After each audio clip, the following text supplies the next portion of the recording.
Share करना चाहता हूँ। ये डायरेक्ट इंटरनेशनल फ़्लाइट बिहार के लिए जो हम लोगों ने एक डिमांड सरकार से किया है, भारत सरकार से, बिहार सरकार से, इसको लेकर पूरे बिहार के लोग बहुत शानदार तरीके से, जो भी पूरी दुनिया में रह रहे हैं, उन लोगों ने अपनी आवाज़ को बुलंद किया है और कंधे से कंधा मिलाकर हम तमाम लोग इस बात की मांग करते हैं कि सरकार इस छोटी सी मांग को सुने। छोटी सी ही मांग है, क्योंकि इसके लिए कोई आपको नए तौर पे कोई चीज़ शुरू करने की ज़रूरत नहीं है। बने बनाए हुए 4, 5, 6 जो बिहार में एयरपोर्ट्स हैं, जो कुछ एयरपोर्ट जो बंद पड़े हुए हैं या इस्तेमाल में नहीं है, उनको बस एक्सपैंड करना है, उनको सिर्फ डेवलप करना है, उनको थोड़ा सा इंटरनेशनल जो मानक है, जो स्टैंडर्ड्स है, उसके अनुरूप तैयार कर देना है। ये भी ख्वाहिश पूरी हो जाएगी पूरे बिहार के 14 करोड़ आबादी को। अब मैं आता हूँ एक दो सवालों पे जो कुछ दोस्त उठा रहे हैं या लिख रहे हैं बेचारे जाने अनजाने में, कि इतने पैसेंजर नहीं है, ये तकलीफ़ है, रनवे छोटा है, या कोई और भी टेक्निकल बातों के बारे में लोग लिख बोल रहे हैं। तो सबसे पहली बात तो दोस्तों मैं ये कहना चाहूँगा कि इन तमाम टेक्निकल चीज़ों के बारे में आप मत सोचिए। पहली बात तो बिल्कुल मत सोचिए। और दूसरी बात, आप जब वोट देते हैं तो आप इतनी टेक्निकल बातों पे नहीं सोचते हैं कि हम इनको वोट देंगे तो किस तरह का डेवलपमेंट होगा, हम इनको वोट देंगे तो किस तरह की चीज़ें आएंगी बिहार में, ये सब तो नहीं सोचते हैं।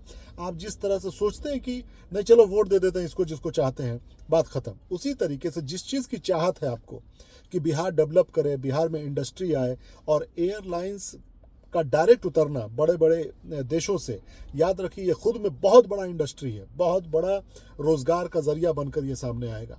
अभी आपको शायद इसका अंदाज़ा नहीं है। हर चीज़ इससे कनेक्टेड है। हर चीज़, चाहे वो बेरोज़गारी की बात आ जाए, चाहे जो गरीबी है, उसके आसपास का जब एरिया डेवलप करेगा, एक से एक फैसिलिटीज़, इंफ्रास्ट्रक्चर को तैयार किया जाएगा, तो गरीबों को कमाने का ज़रिया मिलेगा।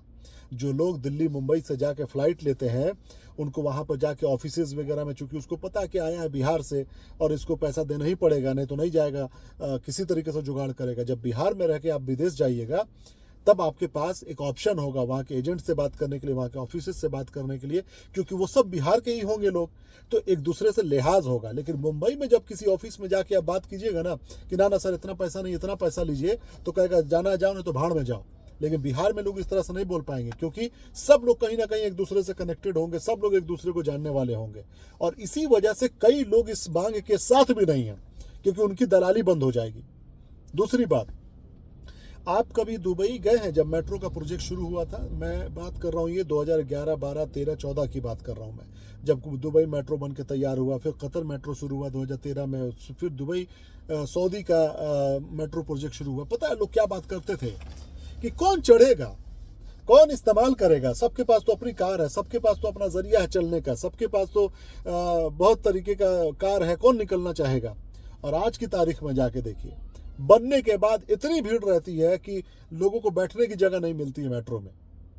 तो फैसिलिटीज़ और इंफ्रास्ट्रक्चर को लेकर आप कभी ये बदगुमानी मत पालिए, ये गलतफहमी मत पालिए कि कहाँ से पैसेंजर मिलेंगे, कहाँ से लोग आएंगे।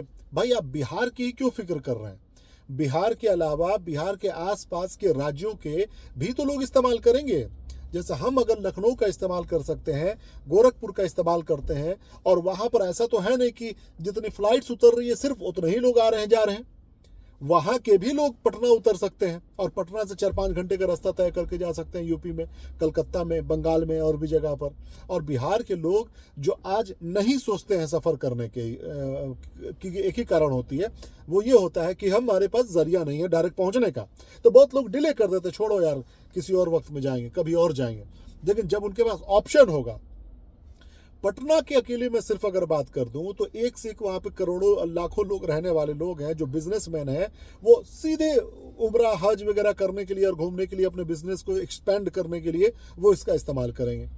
पैसेंजर की कमी नहीं होगी। और मैं नहीं चाहता हूँ कि आप इतना डीपली और टेक्निकल सोचिए। आप बिहार के हैं, बिहार की भलाई का सोचिए, बिहार के डेवलपमेंट का सोचिए। और एयरलाइंस ये इतना बड़ा खुद में इंडस्ट्री है ना, लोग कहते हैं ना कि इंडस्ट्री क्यों नहीं आया, इंडस्ट्री क्यों नहीं लाया जा रहा है। लाखों लोग जो डायरेक्ट अफेक्टेड होंगे, वो लोग तो मांग कर रहे हैं इस इंडस्ट्री की कि बिहार को थोड़ा सा मौका मिले कि डायरेक्ट इंटरनेशनल फ्लाइट से जोड़ा जाए, तो लाखों लोगों को, करोड़ों लोगों को फ़ायदा होगा। अभी बहुत सारे कुंद जहन भी लोग हैं, मतलब कि जो सही नहीं सोच पाते हैं, चूंकि उस माहौल में रहे नहीं हैं। आप कभी क्यों देखते हैं कि कोई भी पॉलिसी बनती है, कोई कानून बनता है, तो नेता नहीं बनाता जिसको आप चुन के बनाते भेजते हैं, वो बनाता है जो पीछे रहता है, ब्यूरोक्रेट्स उसको कहते हैं, जो आईएएस होता है, यानी कि जो यूपीएससी की पढ़ाई करके जाता है, वही पूरा फ्रेमवर्क तैयार करता है। अगर कोई कानून बनता है, अगर कोई नियम कानून बनता है, तो नेता नहीं बनाते हैं, नेता जनता की आवाज को सुनता है, नेता को जरूरत बताया जाता है और वो जनता तक बातों को पहुंचाता है या जनता की बातों को सुनता है। और अपने ब्यूरोक्रेट जो पीछे बैठे हुए लोग होते हैं, ब्यूरोक्रेसी वाले लोग जो आईएएस आईपीएस की तरफ पढ़ाई करके और नेताओं के पीछे रहते हैं, वो लोग चूंकि पढ़े लिखे होते हैं, तो सारे प्रोज एंड कॉन्स, क्या सही क्या गलत, तमाम पहलुओं पर वो विचार करके वो कानून बनाते हैं। उसी तरीके से आप अपनी डिमांड के बारे में बात कीजिए। आप सिर्फ ये इस बात पे चर्चा कीजिए कि बिहार को ये इंडस्ट्री मिलनी चाहिए कि नहीं मिलनी चाहिए, डायरेक्ट फ्लाइट होनी चाहिए कि नहीं होनी चाहिए। इस पर चर्चा मत कीजिए कि क्या टेक्निकल फायदे होंगे, क्या नुकसान होंगे, कहाँ के लोग चढ़ेंगे, कहाँ के लोग नहीं चढ़ेंगे। जब इंफ्रास्ट्रक्चर बन जाएगा, पटना में मेट्रो भी बन रहा है, मेट्रो बन रहा है ना, आज भी लोगों की जिंदगी कट रही है बगैर मेट्रो के। ऐसा तो है नहीं कि मेट्रो बन जाएगा तो जिंदगी वहीं पे बस एकदम मतलब कि मोक्ष प्राप्त हो गया, ऐसा तो नहीं होगा।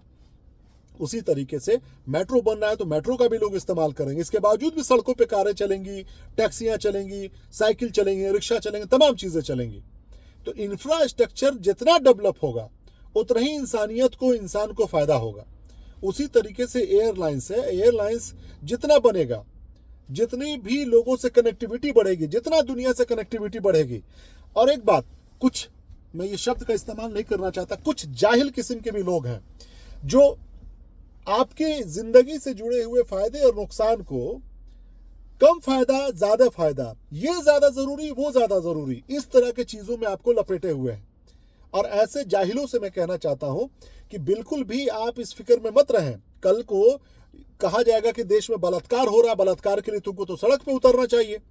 कल को कहा जाएगा कि तुम्हारे माँ बहनों का चैन छीन लिया जाता है, उसके लिए सड़कों पे उतर। कोई भी चीज जो इंसानियत के खिलाफ है और इंसानियत के फायदा पहुंचाने वाली होती है, वो कम और ज्यादा नहीं होती है।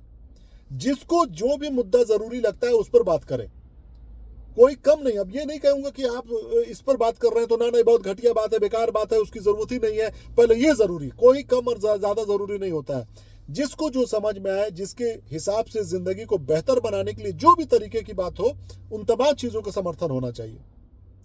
तो ऐसे गंवारों, इसीलिए कहा जाता है ना कि सड़े के बीच में जब रहिएगा ना, तो उसी तरह का कुंद मिजाज, सड़ा हुआ इंसान की फितरत हो जाती है। इस तरह के लोगों से, निगेटिव लोगों से बच के रहिए।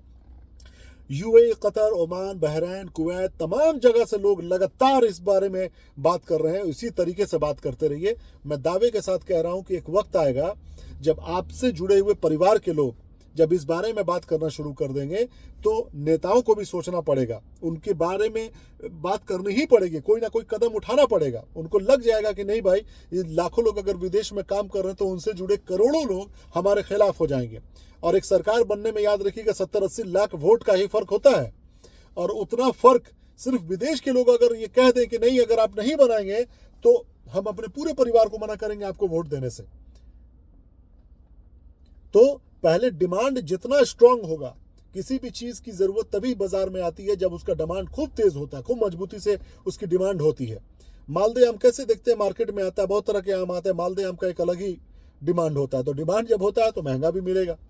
उसी तरीके से डिमांड रेस कीजिए, अपनी जरूरत की बातें कीजिए सरकार से, और सरकार को करना ही पड़ेगा मजबूरी में।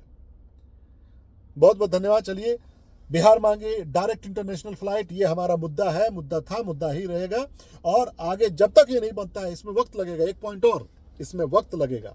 ये कोई क्रिकेट स्टेडियम की मांग नहीं हो रही है कि किसी एक जगह पर आप जाकर वहां पर 2-4-5 कट्ठा, 1 बीघा 2 बीघा जमीन खरीदे, बाउंड्री बनवा दी, हो गया। नहीं, ये अरबों रुपए का मामला है, ये कई हजार करोड़ रुपए का मामला है, ये जमीन एक्वायर करने का मामला है। ये सरकार के पास तमाम चीजें हैं, सरकार के पास पुलिस है, सरकार के पास प्रशासन है, सरकार के पास पैसा है, सरकार के पास टेक्निकल लोग हैं, सरकार के पास हर वो ताकत है जो ये कर सकती है। इसीलिए सरकार से सवाल उठाइए। मोदी जी से मैं सवाल ये करता हूं, मोदी जी के हाथ में ही है ये बिहार को पूरा पैसा देना। मोदी जी के ही मंत्री जो है किंजरापुर राम नायडू जिसका नाम है, जो उड्डयन मंत्री है, जो सिविल एविएशन मिनिस्टर है, उनके हाथ में है ये। और बाद में बिहार की सरकार है जो इंफ्रास्ट्रक्चर तैयार करेगी, जगह मुहैया कराएगी। धन्यवाद। जय हिंद।